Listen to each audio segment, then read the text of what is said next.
तो अब हम पढ़ेंगे आईसीटी के चैप्टर 20 की नेक्स्ट गाइडलाइन, दैट इज़ अगर कई बार ऐसा होता है जो कोड्स हैं वो एक लिमिटेड, आपको एक लिमिट मिल जाती है, इससे ज़्यादा कोड्स नहीं दे सकते आप। लेकिन क्या होता है, कई बार एक्सटर्नल कॉज बहुत ज़्यादा होती हैं, एक नहीं होती, कई बार मल्टीपल चोटें हो गई या मल्टीपल कोइंसिडेंट हो गए और एक्सटर्नल कॉज एक से ज़्यादा है, मतलब मल्टीपल कोड्स देने की रिक्वायरमेंट है। लेकिन वहाँ पर गाइडलाइन स्पेसिफिकली मेंशन्ड है कि इतने ही कोड्स दिए जाएंगे, इससे ज़्यादा नहीं। तो इस केस में आप क्या करोगे, जो मोस्ट सूटेबल लगती है उस सिचुएशन में आप वो कोड दोगे।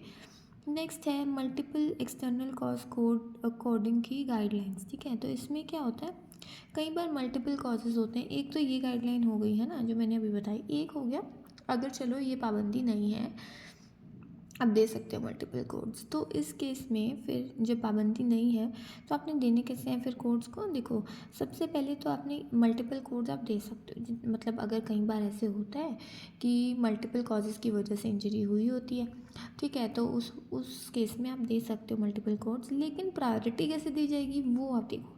देखो, अगर जैसे बहुत सारे कॉजेज़ हैं जो भी क्वेश्चन में या वो पेशेंट रिकॉर्ड में, लेकिन प्रायोरिटी कैसे दी जाएगी, कौन सा पहले आना चाहिए कोड, है ना। एक्सटर्नल कॉजेज़ के ही 2-3 कोड्स हैं, अब कौन से वाले को पहले रखना है, कौन से वाले को बाद में कोडिंग करनी है, उसको देखो।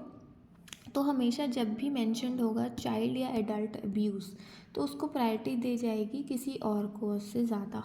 ठीक है।